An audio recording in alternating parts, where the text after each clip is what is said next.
Get ready to hear the truth about America on a show that's not immune to the facts with your host, Dan Bongino. Remember when we were kids? Hold your horses. Hold your horses. Remember that? Hold the presses, hold the horses, hold whatever you need to hold. Stand by.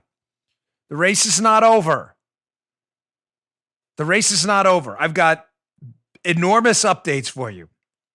Earth-shaking updates, Arizona, Pennsylvania. Listen, the path is difficult. I'm not here to spin your wheels, get everybody overly excited, but it's time to fight. Fight time is here. It's arrived. Cutesy time can come later. This is fightsy time now. And by fight, I don't mean the leftist definition of fight, that we're beating the crap out of our neighbors and burning buildings down. That's a leftist thing. I mean, this is the time to do what we've always done. Go through the process and get every single legal vote counted. Major updates today, including a segment on how we have to learn how to fight like the left. A fantastic piece I hope to get to today about how exactly we need to take lessons from the left and fight like they do.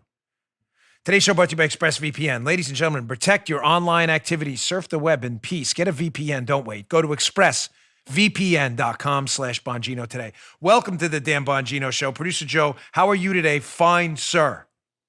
Well, I'm doing pretty good at the time of this recording, but I'm sure I'll get better. At the time of this. That's an inside joke. Joe and I just, very funny. I like that. Very good. There you go, dude. Maybe I'll explain that to you someday. It has a lot to do with our terrestrial radio footprint. All right, one more programming note before I get to our sponsors, get to the show. We are loaded today. I didn't expect it. By the way, Paula, Lucy, I just want you to know, is out of the cage running around, out of the little kennel box there. So just in case she starts eating the wires for the show and the show goes down, blame it on Lucy, folks. It was her fault. Girl. So tomorrow, not to involve you unnecessarily, but you are my audience. I love you to death. I have to have a surgery again tomorrow. I'm really getting tired of getting cut open and poked and prodded. I have to have a surgery in the morning for the whole, cancer thingy. And could you call that a thingy? I guess so. When it's yours, you can, not when it's someone else's. Yeah, so the cancer thingy, it's kind of a little obstacle. I have to have a port put in my chest tomorrow morning. What's that? Bad timing? Yeah, no kidding. So I have to do that tomorrow in the morning. Dr. Todd, good man, going to help me out. So what I'm going to do is early in the morning, before the procedure, I'm going to record the second half of the show. I just don't want to spin your wheels. It'll be timely. But in order to stay on top of the news and because I don't want to dial it in for you at all, when I get back from the surgery, I'm going to record the first half of the show because I know there'll be breaking news while I'm underneath the whole anesthesia thing. So tomorrow's show will be interesting. It'll be the first time we've done that. Don't miss it. All right, let's get to it. Today's show brought to you by our friends at iTarget. This year's reminded us of many things, including how important it is to look after the ones we love. This holiday season, give the gift of safety, accuracy, and most important, self-defense. Give them iTarget Pro. Most of us don't have the time to train consistently at the range. Ladies and gentlemen, it gets expensive. You got to go to the range, buy the animal. You got to clean up. You got to go there. We have all the COVID stuff now. What if I told you could train in your house, the safety of your own home, with a proprietary app and laser round? You can. iTarget Pro. Ladies and gentlemen, I get tons of feedback on this. It's a laser round. You insert it in the firearm you have now. You don't have to make any changes to it.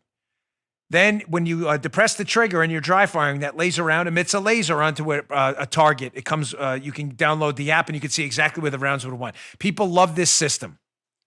Today, you can save 10% plus get free shipping with the offer code Dan at checkout when you go to itargetpro.com. It is the smartest, best way for you to listen. If you don't have good marksmanship and you don't have a firearm, it's a waste of time. It's a waste of time. This holiday season, give the gift that is that it's iTarget. itargetpro.com, itargetpro.com. That's the letter itargetpro.com. Use offer code Dan. It comes in all major calibers, including .223 and .556. You can stay sharp with almost any firearm. Again, itargetpro.com. Use offer code Dan. All right, Joe, let's go. Whew, I'm taking notes so I don't forget. Do we have a lot going on today, ladies and gentlemen? Let's get to story number one. No more Mr. Nice Guy. I'm sorry if you're not down for this fight. You're one of these, Republicans ready to surrender this fight already. Then you are not one of our Republicans. Please beat it, exit quietly, and don't let the door hit you in the arse on the way out. This is time to fight. This race is not over. I'm not willing to concede it's over. And if you are, which most of you in my audience aren't, even Ben, who email me back saying, you're right, Dan, it's time to drop the diapers and get back in the fight. Thank you, Ben. I told you. You want to give up? Go ahead. I'm not. Thank you. Folks, this happened to me. The left steals elections all the time. It happened to me directly. When I ran for Congress in Maryland District 6, we won the race on Election Day. We were up by an enormous number of votes, relatively speaking. We found out the next day that a bunch of absentee counts had come in and we were losing them dramatically. And all of a sudden, somehow I was losing the race. The race got called about 4 or 5 days later. Of course, we wound up losing that race. But what was fascinating is we only lost by a couple thousand votes. And what was really, Joe remembers this really well. What was really interesting about that race, which we had, by the way, the polls said we were down 20 to 25. So you can throw polls out the window too. Would have been the biggest congressional upset in the country. Is we found out later that even though we lost by 2,000 votes, upwards of 10,000 plus people voted in that election who told the jury duty folks when they were scheduled for jury duty that they weren't citizens. Wow.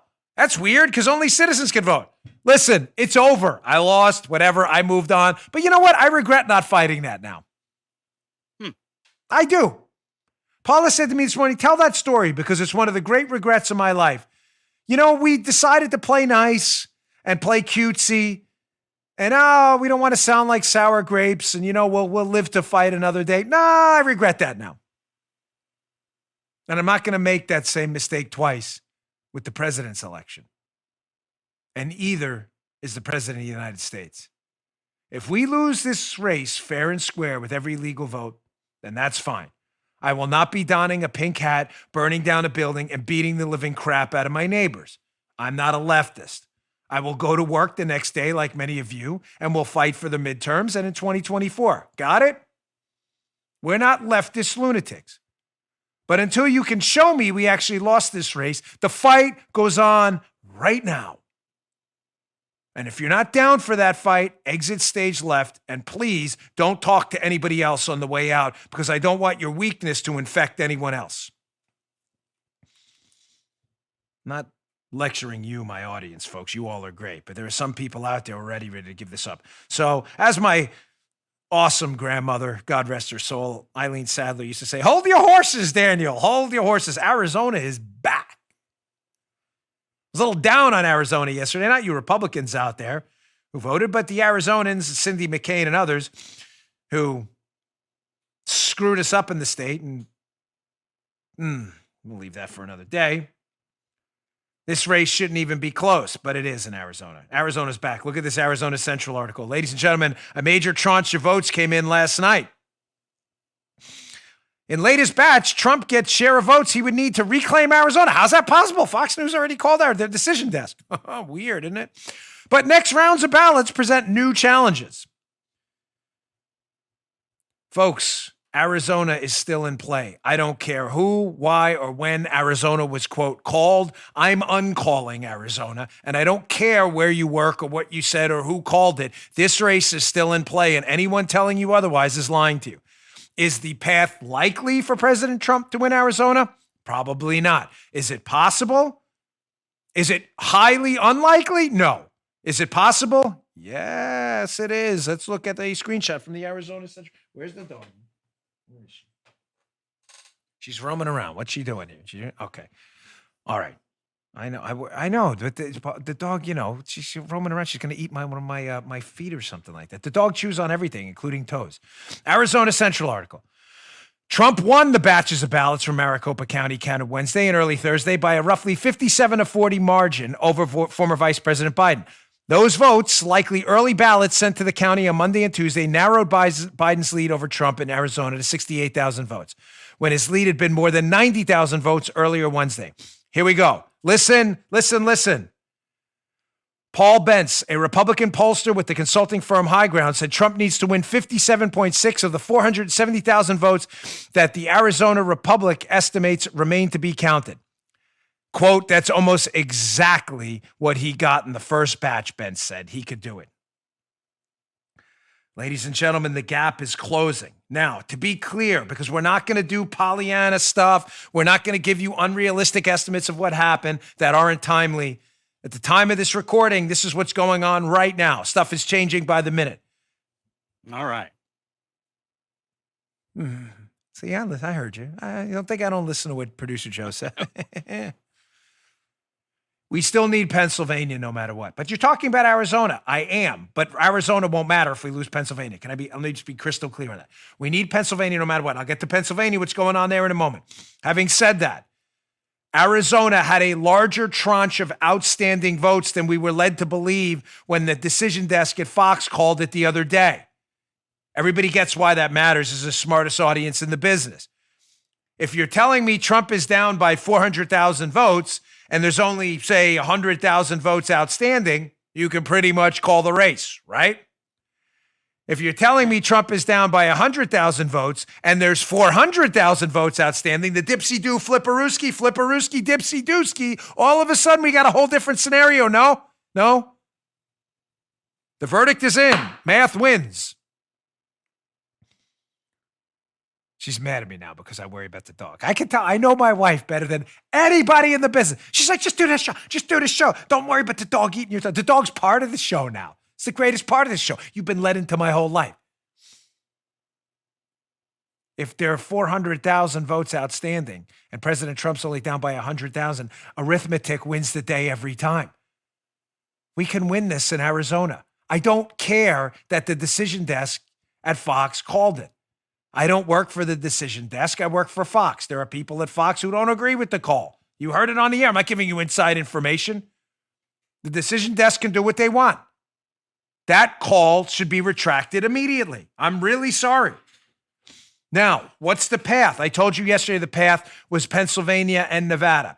That is a viable path. If Pennsylvania and Nevada go our way, in Nevada, we're only down 8,000 votes in Nevada.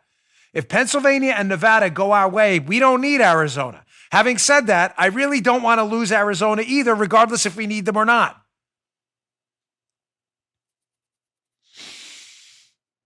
Arizona should be a red state. I don't understand why people fleeing California to move to Arizona are voting for the same things that they fled California to get away from. That doesn't make any sense to me. Joe, does it make sense to you? It doesn't make sense to me. Not at all. No, I'm not it doesn't. It doesn't. So California sucks so bad, you flee to Arizona to get away from it, and then you vote in the same stuff you were fleeing from. Don't get that. Don't quite understand that. It's like the Marylanders who moved away from Maryland to move into Virginia and then moved to Virginia and made Virginia blue just like Maryland. Now people are fleeing from Virginia back to Maryland.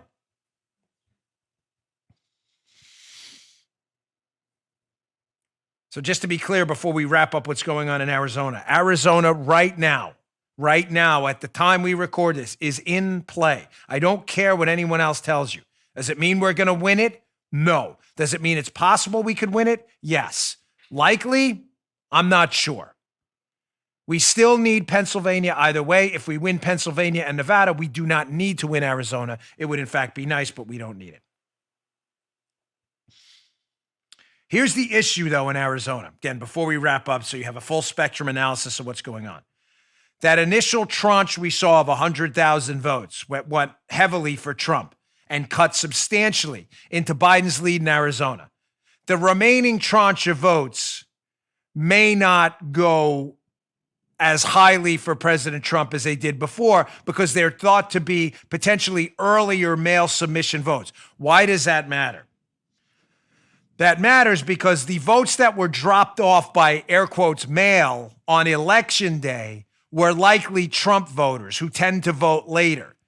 The voters who submitted their votes early by mail, Joe, check me here if it doesn't make sense, earlier by mail were thought to be Democrat Biden voters who got their votes in early, really early in the process.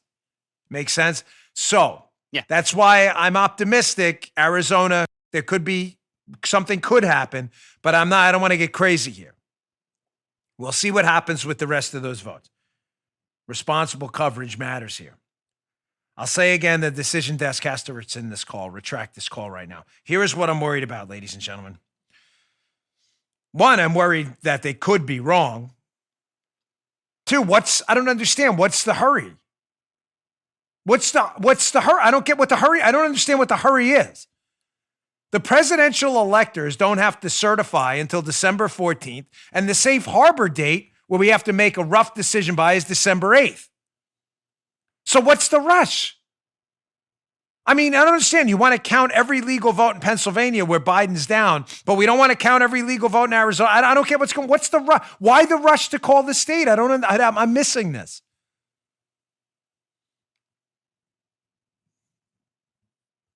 They must rescind that call. Let me explain to you what I think is going on here with the media in general. They are eager, as I explained to you yesterday. I hate repeating points in a show, but this point is critical. They understood in the 2000 Bush-Gore recount, George W. Bush, Al Gore. Everybody remembers the count dragged on until December. The Supreme Court of the United States had to get involved and stop it. The Democrats learned a lesson from that. The lesson they learned, Arrowhand, the lesson they learned from that is when you lose the political debate and people accept and ingrain in their head that one candidate is one, it becomes increasingly difficult in the courts to overwhelm the political pressure from the media, from the courts to rule one way. Does everybody get that? Don't think for a second justices on the Supreme Court within states and within the United States Supreme Court at the circuit and appellate level aren't subjected to political pressure. They are not going to want to overcome a political outcome. So if the media calls Arizona early, Arizona's in the bag, right? They call Arizona early, and Joe Biden wins Nevada today, and they call Biden as president. The political pressure to not overturn a false call is going to be overwhelming. Paul, does that make sense? Sorry, Joe. I don't mean to. No, man. No. You out as ombudsman, but sometimes I need a second opinion, like a doctor. Yeah. Once it's ingrained in the public psyche that Biden is the president, even if he's not, the judges and the justices in the Supreme Court and judges all over the country are going to be very, very scared to overturn that. The Democrats figured that out in the Bush v. Gore election, where Gore at no point ever, don't listen to your liberal friends, they don't know anything. At no point ever did Al Gore overcome Bush's lead in Florida. No point. There was never a vote count on any recount ever, and there were many where Gore was in the lead, not one. And that killed him because Gore could never claim he won Florida.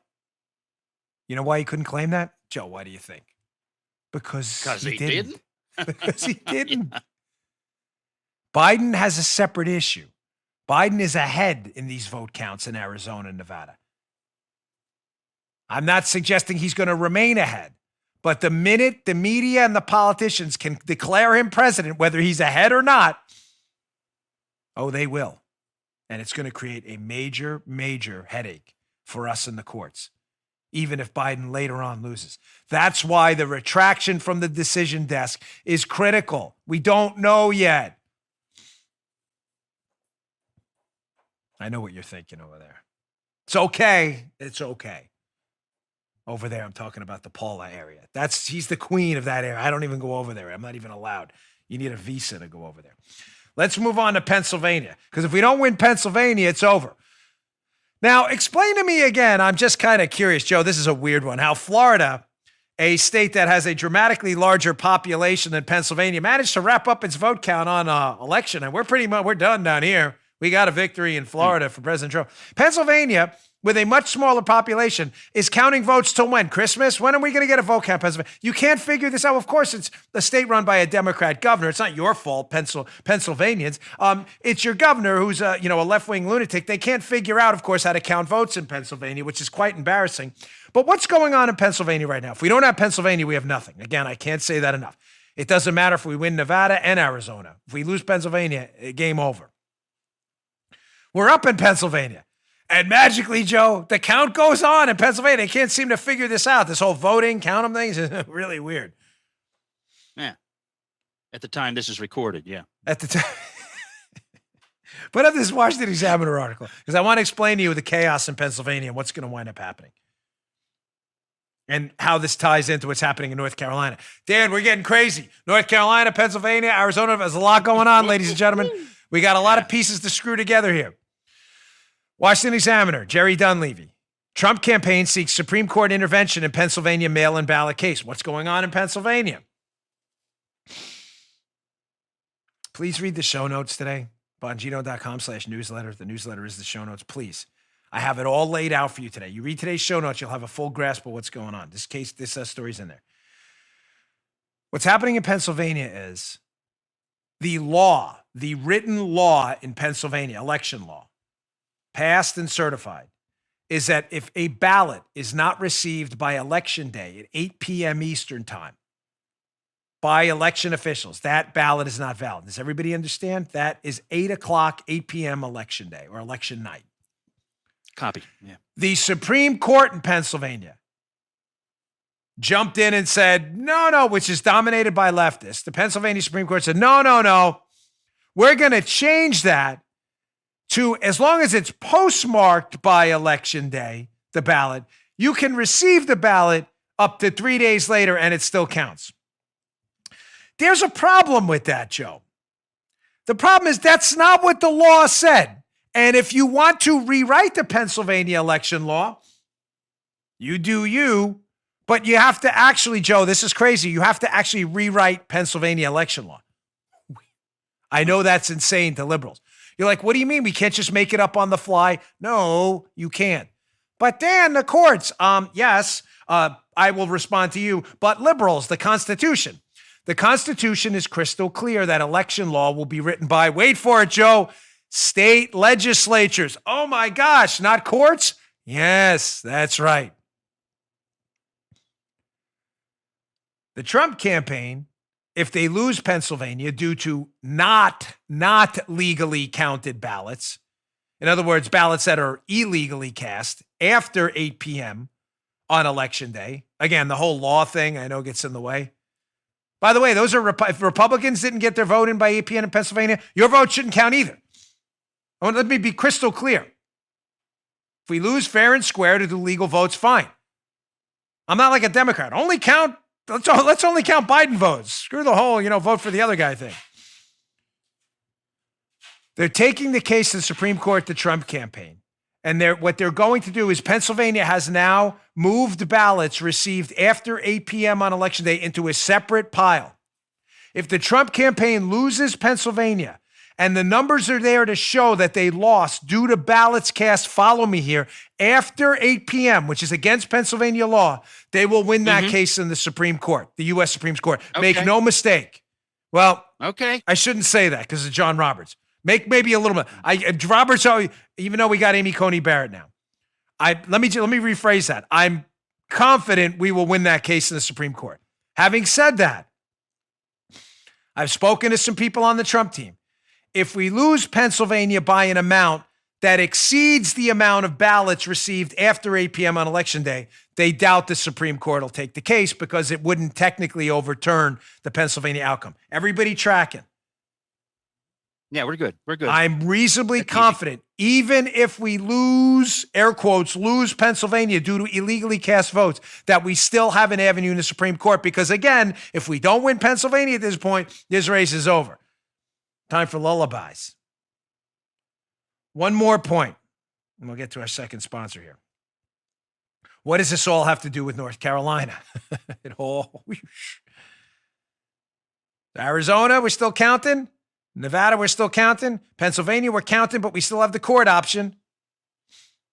And by the way, the Supreme Court has already said, keep those after 8 p.m. ballots on the side because we may rule on this later, even though John Roberts abandoned us earlier on this.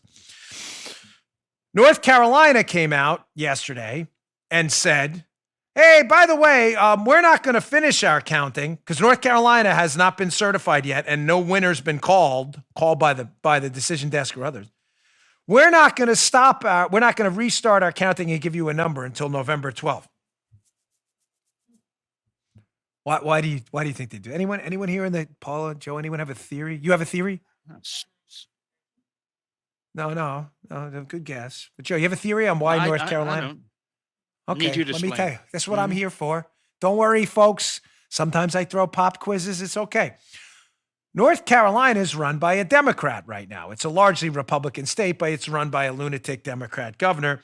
And sadly, Democrats have a lot of power in North Carolina, a lot of power to do things that are unethical. I have a theory on this, and I think from what I'm hearing from my sources on the ground, I'm pretty right. The Democrats are now panicking that Arizona may flip to the Trump column. They're also panicking that they may not have enough votes in Pennsylvania to overcome Trump's lead. If Trump wins Pennsylvania and Arizona, Trump wins a second term. Oh, but that second term and that win cannot be certified without North Carolina. Ladies and gentlemen, I'm telling you, bank on it. President Trump won North Carolina. Everybody knows it. Strangely enough, though, nobody's calling North Carolina because there's still just a few outstanding votes they could count tomorrow. You see the game they're playing here? You don't see it. It doesn't make sense. Paul is saying no. Okay. They're playing two games, the Democrats, because they're smart. Devious, but smart. They know President Trump could have won this election. They know they have to create political pressure either way, if President Trump won or lost, to get Biden in office. How do you do that? You have news outlets declare states in the race are over no matter what. They'll stop the counting and move on. Or they'll count. This is what they'll do. They will declare the race politically over. There'll be political pressure. Democrats will take it to the courts. They think they can win this thing no matter what. If Trump wins because they certify North Carolina early and Trump wins Arizona and Pennsylvania, the political pressure's gone. You have a Bush v. Gore scenario. So they're probably hinting, winking and nodding to North Carolina. Hey, you need to buy us time because if Trump wins Pennsylvania, Arizona, and North Carolina, it's over. We don't have the political pressure. You get it? Buy us time. There we go. Don't count until November 12th. Buy us some time here. If you can buy us some time to create reverse political pressure back to Biden, do a lawsuit or something else, you're buying us time. That is why North Carolina is holding out. My theory. Does it make sense now? The Democrats need to buy time in case Arizona, Nevada, and Pennsylvania flip. And it can't be certified without certifying North Carolina for Trump, which everybody knows they won. So we had all these media people pre-certifying the outcome in Arizona for Biden and holding off certifying the known outcome for Trump in North Carolina. So they have a relief pitcher in the bullpen, just in case. Nice. All right. Loaded show today. Got a lot more. Let me get to my second sponsor today. Our friends at Omax, which has come in very handy. I've been going through buckets, gallons, crates of this stuff. Omax, ladies and gentlemen. OmaxHealth.com. Use promo code Bongino for 20% off site-wide. Their CBD roll-on here, look at it.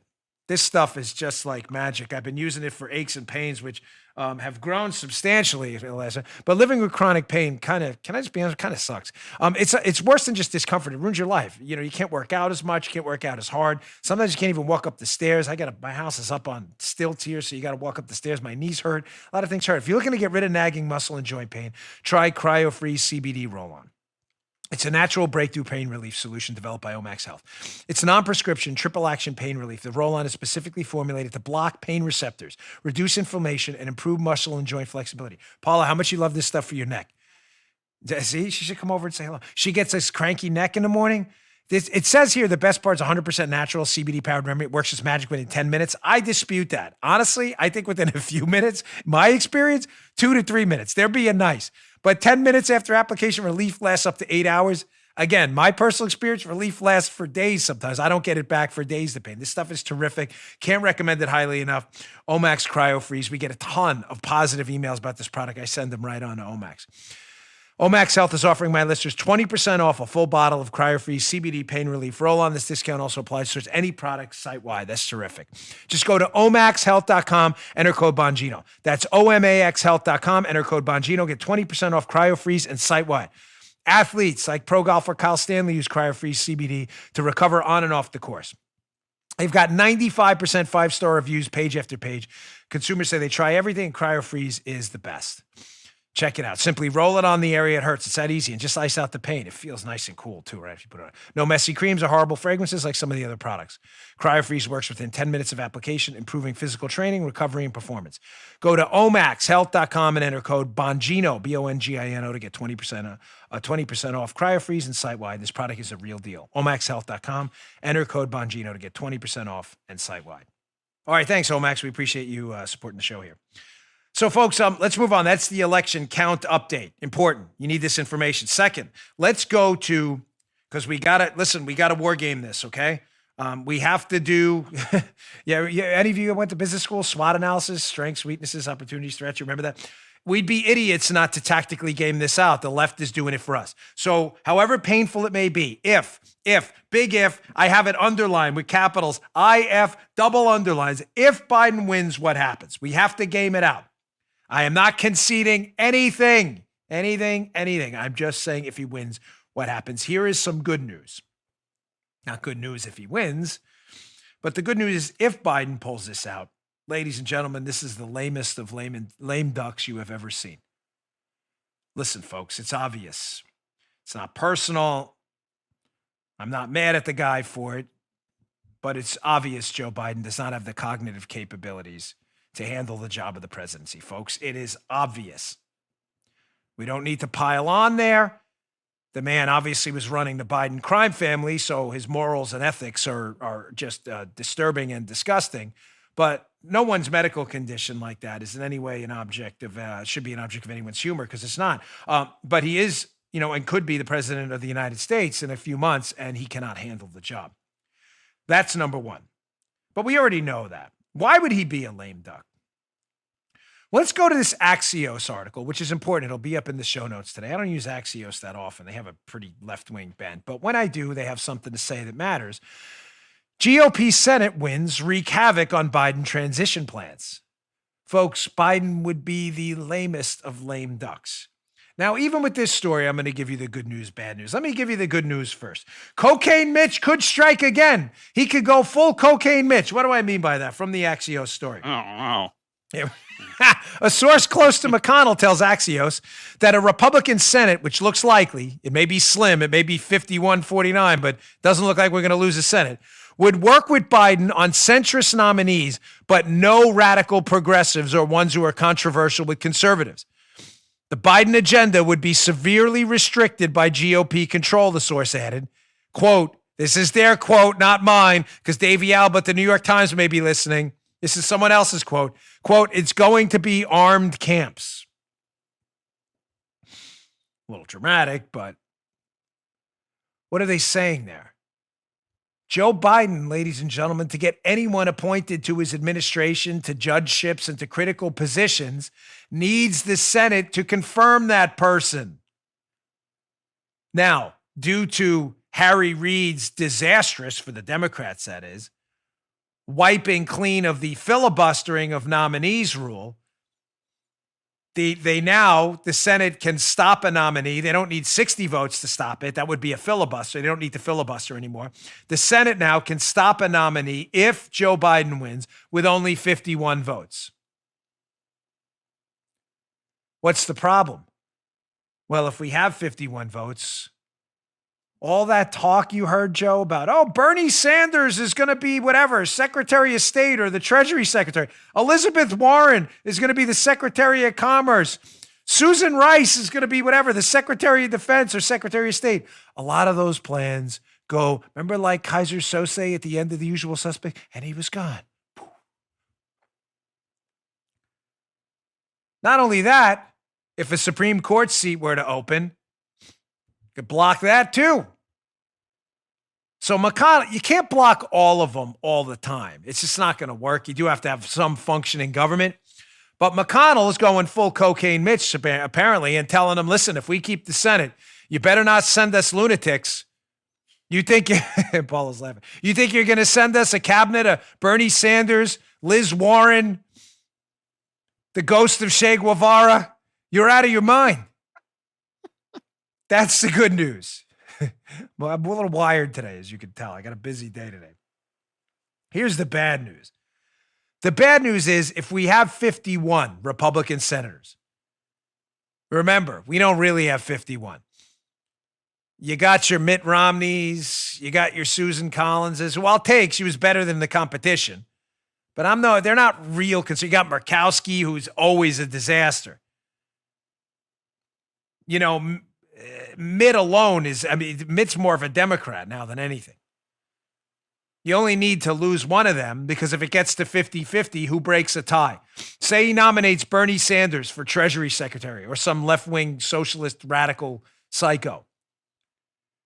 You know how Mitt is. Oh, the president's entitled to his people. No, that's not what the Constitution says. It doesn't say that at all, Mitt. You're not ready to fight? I don't understand. You're not ready. The left is always ready to fight. Murkowski. Oh, no, the president's not entitled to anything. The president's entitled to name someone, the Senate to confirm them. That's how the Constitution goes. There's no entitlements clause in the Constitution.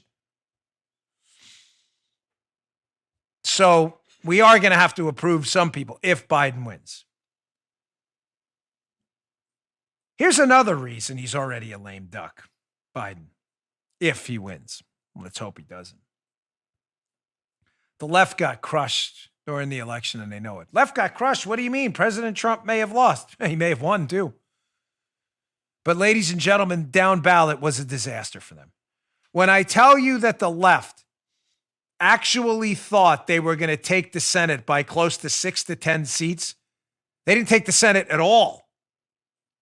I'm not kidding. They thought they had a shot at John Cornyn in Texas, Republican, Lindsey Graham in South Carolina, Mitch McConnell in Kentucky. They spent over $300 million on those races and a few others and lost every one of them. Every single one. Not only that, Nancy Pelosi had these fairy tale-like dreams about adding to their Democrat majority in the House. Not only did they not add, it looks like they're going to lose because there's still a lot of open races. Looks like they're going to lose the Democrats up to 10 seats. Not only that, I'll hopefully get this later or maybe tomorrow. There are a bunch of ballot initiatives where the left went down too. Racial preferences, tax hikes in Illinois. Election day was a disaster for the left. Anyone telling you otherwise is lying. Listen, to be fair, don't take it from me. Take it from people who write with a leftist bent. Look at this article in The Week. This is in the show notes. This is worth your time. This is not some conservative, far-right outlet here. Damian Linker, The Week. Quote, the left got crushed. His headline, not mine. So any of your leftist friends taking a celebratory lap on Twitter, bye, Don, see you later. I'm not so sure you realize how bad it was for you on Election Day. You don't even know Biden won yet. But even if he did, at best, the Election Day outcome may come back to haunt you just 2 years from now, while lame duck Biden sits in the White House diddling around, not able to get anything done for you at all. Let's go to the article. Again, not written by some right-winger, warning the left, hey, this was bad for us. Here's this guy, Damian Linker here. He says, hey, listen, there will be no court packing, no added states. Nothing from the toxic progressive fantasy wish list will come anywhere close to passing. Instead, we will have grinding, obstructive gridlock. Some will demand Biden push through progressive priorities by executive order. But every time he does, like every incident of urban rioting and looting, every effort to placate the left-wing squad in the House, every micro-targeted identity politics, box-checking display of moral preening and finger-wagging, the country will move closer, listen to this, to witnessing a conservative backlash that results in Republicans taking control of the House, increasing their margins in the Senate in November of 2022, rendering the Biden administration even more fully dead in the water. Again, folks, I don't know this guy's politics, but he's not some hard right guy. He's telling leftists, hey, what are we taking a victory lap over? Biden has almost no power, even if he is elected, to do anything with the Senate being in Republican hands. Not only that, Every executive order he issues, like Obama did, is going to anger the conservative base, is going to probably marshal a Tea Party-like backlash in the midterms of 2022 where we take the House and Senate, and then probably lead to us winning back the presidency in 2024 where we wipe clean all the executive orders, and then we have the House and Senate again. Wouldn't that be wonderful? Again, don't mistake this for me conceding anything. I want a Donald Trump second term more than anything right now. But I don't want you to be depressed today or give up the fight, because that's not what the left does. The left was out in their pink hats the day after Trump won, screaming and yelling like lunatics. They won back significant gains in the midterm. That stuff matters. The possibility of a midterm revolt in 2022, if Biden goes in there and tries to do all this left-wing lunatic stuff, is very, very real, and the left is very concerned about it. Second, this author's saying, hey, maybe this should be a moment of self-reflection for us. Maybe all this stuff we thought was so wonderful and all this stuff about Trump's a racist, white supremacist, he's so terrible. You should repudiate Donald Trump tomorrow. Maybe we read this all wrong. Listen to this. Asking the left for a moment of self-reflection from this piece in the week. I want you to read this. It's up in the show notes. Check this out. He says, so please, Democrats, look in the mirror and show a little humility. You're not nearly as self-evidently wonderful or widely loved as you'd like to believe. You are not destined to prevail anywhere. You share a country with a large group of people who hate your guts and who aren't going to submit to your rule or go along with your giddy plans to remake the nation in your image.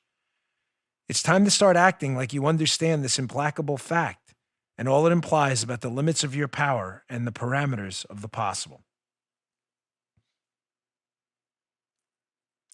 Yeah. Amen, brother. The leftists thought they had a supermajority going into this election. They thought it was going to be a landslide of historic proportions. They were wrong. They were wrong. Now, let me just wrap this segment by telling you, no way I don't believe for a second the left will self-reflect on anything. You know what they'll do, Joe? They'll double down on crazy because that's what the left does, and AOC will run to be like speaker or one of the squad members. Which will lead to a 2022 revolt, no doubt. I don't expect people who don't have common sense, like hard leftists, to start acting like they have common sense anytime soon. All right, let me get to my third sponsor and move on. This you're going to love this. This segment's going to be great. This may run to the end. This is so good. It's about how we need to learn on the right to organize more like the left. You don't have to like them, but you have to admire how they constantly lose political office like they lost to Trump and still seem to win everything. How do we do that? I'm going to tell you in a minute.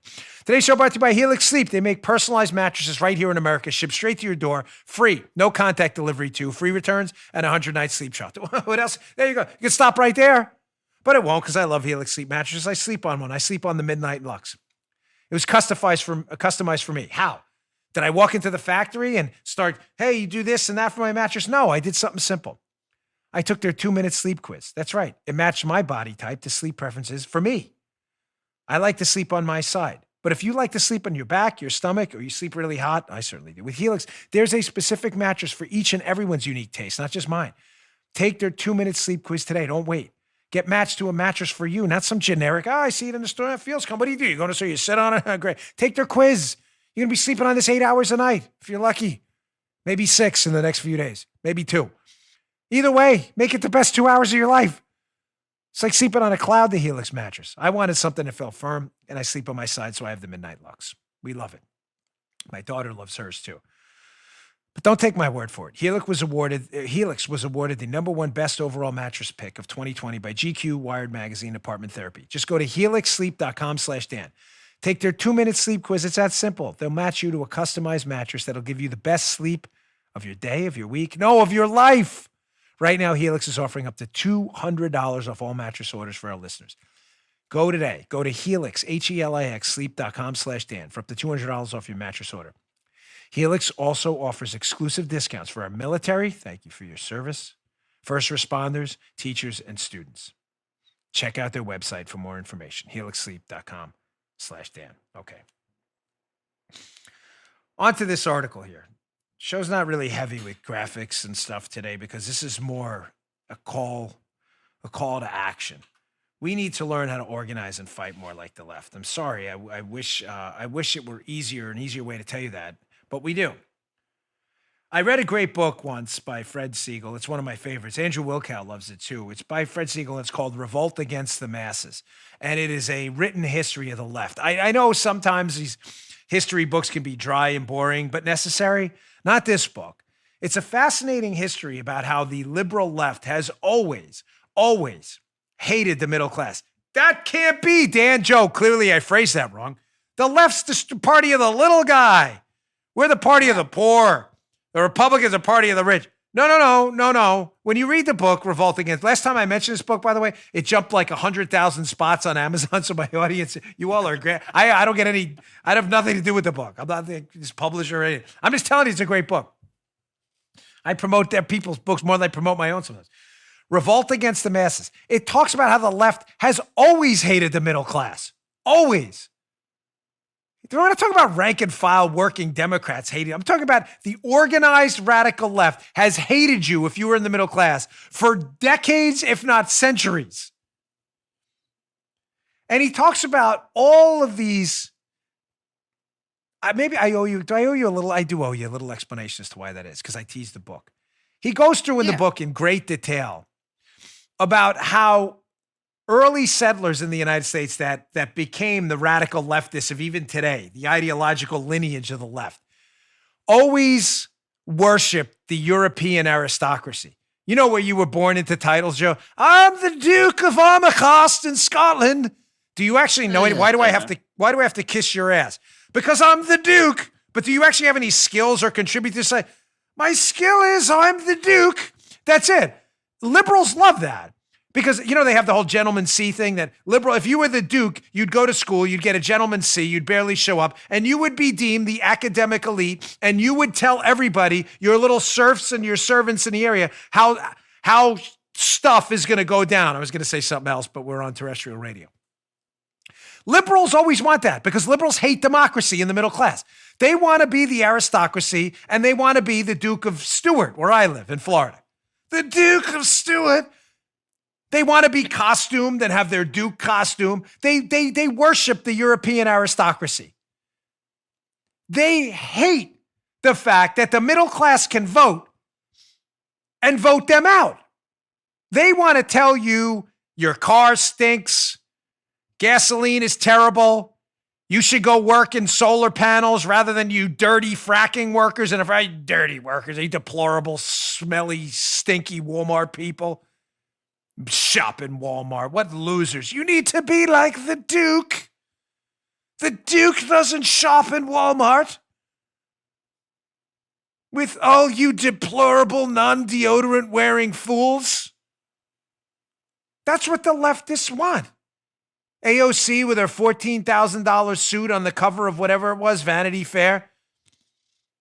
They hate the middle class. Remember AOC when Amazon wanted to move 14,000 or something, 140,000, whatever jobs into Queens, where I grew up in New York. AOC said, you will not move that here. I am the Duke of Jackson Heights or the Duchess. They hate you, the left. They have learned to organize against you. And the way Siegel describes this triad.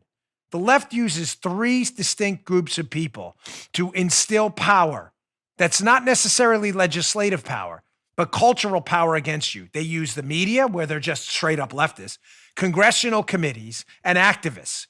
Activists push the save the polar bears. You know, like polar bears are all dying everywhere. Yeah, it was in front of the activists. They went in front of a congressional committee and they showed a picture of a dead polar. Oh my gosh, the polar bears are dying everywhere. And next thing you know, there's a nationwide save. I'm not knocking polar bears. I'm just telling you how it works. They show you a picture of a starving polar bear. Everybody thinks, oh my gosh, the polar bears are dead everywhere, and it becomes a national issue. Then the media highlights it. Don't forget the triad. Media, congressional committees, run by liberals in many cases, and activists. That's how the left gets an issue into your brain. Save the speckled-toothed pelican. You're like, the speckled-toothed pelican is so important. No, we're in the middle of a coronavirus. Maybe that's important. No, the speckled-toothed pelican first. We need to use our own power and figure this out. How do we do it? There's a piece up at the American Conservative. It's really good. Really good. I want you to read this in the show notes. I want you to print this, as a matter of fact. Seriously. Print it, staple it to every single Tea Party, conservative, and libertarian group in your neighborhood's front door. How the right can organize like the left by David Hines. Ooh, this is a doozy. You know what? Let me get to my last spot, and I'm going to go into this piece. But this segment is going to be a keeper forever because it walks you through piece by piece how to do this. Today's show, finally, our last sponsor, brought to you by our friends at Allform. Ladies and gentlemen, Allform. You may say, gosh, Allform, they can't be as great as Helix. Well, Helix Mattresses. Listen, if you've been listening to my show for a while, you probably heard me talk about Helix Mattresses. So I got good news. Helix has gone beyond the bedroom and started making sofas too. And they're pretty darn awesome. We have one. They just launched a new company called Allform, and they're making premium, customizable sofas and chairs shipped right to your door. Allform is the easiest way you can customize a sofa using premium materials at a fraction of the cost of traditional stores. You can pick your fabric, spill, stain, and scratch resistant, the sofa color, the color of the legs, sofa size and shape to make sure it's perfect for you and your house. They've got armchairs. They've got love seats all the way up to an 8-seat sectional. So there's something for everyone. We have one in my daughter's room. She loves it. Paula put it together in about 15 minutes. She did. She's showing me her hands now. I watched her do it. You can always start small and buy more seats later. Allform sofas are delivered directly to your door with fast, free shipping. In the past, if you wanted to order a sofa, it could take weeks, even months to arrive, and you need to get someone there to come and assemble it. Not with Allform. They have simple, quick assembly. No tools are even needed. I got an Allform sofa for our daughter. We absolutely love it in her room. She loves it too. The only problem is she's been spending too much time on it lately. You got to get out of the room. And if getting a sofa without trying it in the store sounds a little risky, don't worry. You get 100 days to decide if you want to keep it. It's more than 3 months. If you don't love it, they'll pick it up for free, give you a full refund. That's simple. They have a forever warranty. Did you hear that? Literally forever. To find your perfect sofa, check out Allform, ALLFORM.com/Dan. And Allform is offering 20% off all orders for our listeners. Allform.com/Dan. Get that 20% off today. All right. Thanks, Allform and Helix. We appreciate it. So, as I said, we have to learn from the left how to use power outside of elected office to change the country for the better. So, in this piece, The American Conservative, they go through it. Let's go through lesson number 1. The left learned a long time ago, ladies and gentlemen, that if they were going to inflict political, cultural damage on us as conservatives, that they have to inflict material losses. The left makes things painful for us. Really painful. They try. Boycotts, secondary boycotts. So one of the points the author makes in this piece is, maybe we should learn to inflict material losses on the left. I'm just throwing the idea out there. Let's go to the piece here. And he says this. It's a little long, but man, is this worth your time? The Republicans had the House, the Senate, and the presidency for 2 years. And they didn't consider repealing that law. They're talking about a law that makes it illegal to block access to an abortion clinic or amending it to give public buildings and thoroughfares the same protection as abortion clinics, effectively shutting down many leftist shenanigans. Keep that up a second, Paul. But in other words, saying, well, that's, weird. You're not allowed to, block access to an abortion clinic, but you're allowed to block access to just about everywhere else. So the author's like, that sounds kind of strange, doesn't it? The Republicans didn't even defund Planned Parenthood. By contrast, Democrats aren't even back in power yet, and they're already making noises about repealing Taft-Hartley and allowing unions to use secondary boycotts. That's when activist groups like Sleeping Giants do when they target companies that advertise on places like Breitbart. Left, listen, this is this takeaway. Golden rule number 1 for the leftists you should pay close attention to. Leftists know that if your enemy has a successful tactic, make it illegal or impractical. If your friends are hampered by legislation, change it to empower them. That Planned Parenthood example is key in that. Ladies and gentlemen, if you want to really impact change, sometimes voting just isn't enough. When we vote, we need to pressure the politicians on our side. to inflict material losses on the left, like the left has done to us. They want to boycott? Maybe we should boycott too. I was against that years ago and spoke out against it. I hate boycotts. I think they're ridiculous and absurd. But if they want to do it, then maybe we should do it too. And maybe there'll be a moment when both sides sit down and say, this really isn't working because we're both getting crushed right now financially. Why are we funding Planned Parenthood? Why are we funding an organization terminating life in the womb? Why are we doing that? Why isn't Planned Parenthood suffering material losses from taxpayers? Why? Why are they still being paid? Fascinating point. Inflict material losses. That's what the left's been doing to us forever. Second point. To donors out there. Stop funding all this national stuff all the time. It's great, but your money's better used locally. This is a terrific, terrific point. Quote, if you're a donor to one politician or many, don't put quite so much funding into TV commercials for national politicians. Instead, put money into building infrastructure where you live with your local party and local activists. Your money can provide cost-effective on-ramps for solid new candidates to get their foot in the door. And when it comes to activism, forget about giving tons of money to big national groups. Give modest amounts to a few local groups and tell your fellow donors to do the same. Remarkably, small amounts of cash can support an activist culture that not only feeds the party, but creates stronger conditions on the ground, not with attention-getting stunts, but with careful, thoughtful work. Yes. Yes. Yes. Folks, Michael Bloomberg, now far leftist lunatic, he wasn't always that way, spent $100 million to get Biden elected in Florida. Biden lost in Florida by a historic amount. Paula, how often were the TV commercials for Biden running down here? I live in Florida. Not only every commercial break, multiple times within the commercial break, and Biden lost by what could be close to 4 points when it's said and done. National money in TV ads, ladies and gentlemen. You got to get on TV. You have to be on TV, but are largely wasted. Nobody's voting according to a TV commercial. I'm really sorry. Spend that money locally. Let me give you an example of what I mean. I lived in Maryland. Joe's there now, right now. Maryland's a far, far left state. President Trump lost there by close to 30 points. Far left. It's been largely lost to conservatives for a long time. I ran in Maryland twice.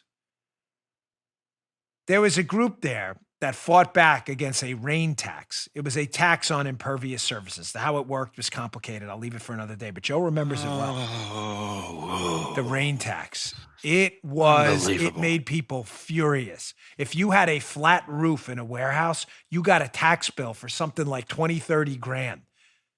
Yeah. People, Democrats, Republicans were furious. So furious that a Republican governor not only won in Maryland, I'm not a huge fan of this guy, but to be fair, won in Maryland, but won re-election by a landslide. I'm telling you that started with the rain tax and a local issue where local activists went out there, sat there on the corners waving signs, started local Facebook groups, started going into the state assembly and having their voices heard at open hearings. Started talking to the press and figuring out how to use the press. Started staging events. It led to a revolt in Maryland that led to some real change over there. Now, the Republican governor of Maryland, even though he's dominated by leftists in the state assembly and state delegates and state senate, he is going to be ultimately in charge of the redistricting effort in Maryland, where I can almost guarantee you Maryland, that has 7 Democrats and 1 Republican in the United States Congress, I can almost guarantee you that once the redistricting in Maryland happens, that there's going to be at least 1 more Republican seat in Maryland, possibly 2. How does that affect you? Because, ladies and gentlemen, what if there's some vote comes down on something like Obamacare, again, with Biden, where it was literally down to 1, 2, or 3 votes on either side at any given point? What if that vote is the seat that comes up in Maryland, all because of the rain tax and the Republican governor that got in there? Play the short game, play the long game, but play the game exactly like they play it. So lesson number 1, material losses matter. Lesson number 2, local money matters a whole lot more than national money. Let's go to lesson 3. Build power locally too. From the piece. If you're a grassroots voter, your first job is go look for a group today. Don't imagine exactly what you want in your head and go looking for that, expecting to find it to the letter. You're not. That only works in romance novels. Find a group, meet people, and build out of it. If you're an activist, you have 2 jobs now. Grow your group locally and make connections with other local groups. Forget about big national stuff. Build power where you are, first and foremost. Triple amen. Let me give you an example again. First example was material losses. I give you the example of Planned Parenthood. Why are they getting our money? Second example, the rain tax example in Maryland that led to systemic change. Let me give you a third example about building power locally. We have a group down here, Club 45. It's a pro-Trump group in Palm Beach County. All they do is activism. They register voters locally.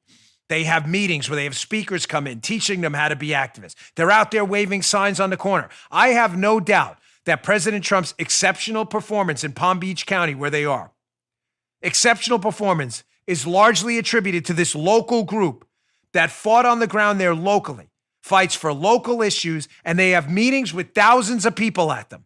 I did a book signing there before the plague. I've never seen a crowd like that. We ran out of books.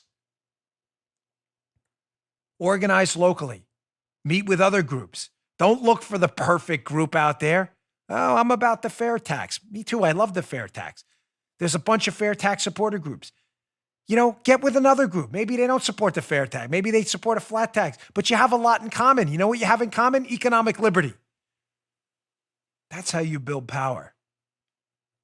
I'm not telling you disregard the national stuff that matters.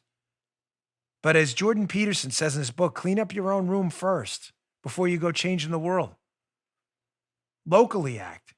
Folks, I'm going to end with this story today. I'm sorry. I had a lot more to get to. I'll have to stick it with tomorrow's stuff. Sorry. Can we finish with my video at least? Because I'll use that to tease tomorrow's show. But I want to end with my personal story on this. And I don't like, doing this, but it matters. Folks, I was not into running for office or being an activist at all. I loved politics pretty much my whole adult life, but I wasn't into being, I don't like, for those of you people who know me, my friends who listen to the show, I don't like being around groups of people. I never went to groups. I'm just not comfortable around groups of people. Me going to a meeting, right, Paul, is like an act of God. Getting me out of the house is like really a big deal because it's a long story. When Obama won, I knew something had to happen. And the first thing I did that night is I emailed a guy. His name was Jerry Walker. He was a Republican activist in Anne Arundel County where I lived in Maryland. I forget, I think he was a GOP head for Anne Arundel County at the time. I don't know what he's up to now. I still remember the email. I still have the email. And I said, listen, what do I do? I just looked him up online. I lived in Anne Arundel County, Maryland. I put in a search engine, Republicans, Anne Arundel County, Maryland. The group came up and it said, contact us here. Wasn't hard. I emailed him. He got back to me the next day and he said, hey, Dan, happy to have you on board. There's a meeting of the local Republicans. They're called the Elephant Club. You should go on Thursday. I would not be here today if it was not for that first meeting. I am not kidding. I walked in the door, a little shy. I'm not kidding. It's a little emotional for me because I think of how much my life changed by that one email. And I walked in the door and it was about 12 really nice men and women. None of them was under the age of 65. I was at the time in my 30s. And they kind of looked at me puzzled, like I don't think they had had a new member in 15 years. But I went to every one of those meetings for probably 4 years, 5 years? Every one of those meetings. Had my coffee and you know what I learned? everything. I would never be here without that group. Start locally. Clean up your own bedroom first in your own neighborhood, and we can fix this thing. But your power is local. Don't forget that. All right. On tomorrow's show, I'm going to cover how President Trump is really owed a debt of gratitude regardless of the outcome. And I mean that. That's not me kissing his butt or trying to worship the golden calf. It's a fact. President Trump did some really special things. I usually don't play clips of myself, but I don't want to. I said this last night on Hannity, got a lot of feedback on it. It's about a minute clip. I want to play this and I'll cover more of it tomorrow. What I meant specifically. Check this out. Sean, can we be candid? I mean, the series of candidates we had running against Donald Trump in 2016 were nice guys. Some of them are friends.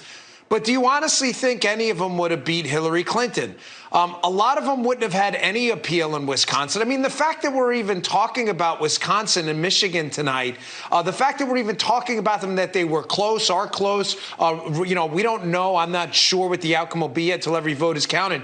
But we're having these conversations. Sean, do you know what the nickname for Pennsylvania was for Republicans before Donald Trump? Ari knows. It was called Fool's Gold because every Republican would chase Pennsylvania and face plant like a buffoon and lose by 10 points. Donald Trump's up in Pennsylvania right now for the second election in a row. You owe the man a debt of gratitude for telling working class Americans and Hispanics, yes, you give a damn. We care about you. We are not the party of the aristocrats. That's the Democrats with their bow ties and their foie gras lunches. That's not us. We're the ones in this for you and your work and your kids and your health care.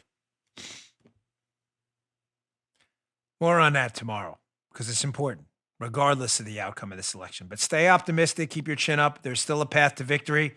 We're not giving up. You want to give up, you got the wrong show. Very sorry, but you may want to find someone else's show because that ain't this one.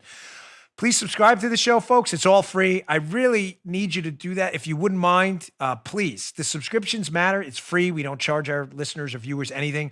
You want to watch the show, subscribe at rumble.com/Bongino. Just click subscribe. There's no cost to you at all, but the subscriptions help us move up the charts. And important, the Apple charts matter. Those charts are updated every 10 minutes, 15 minutes.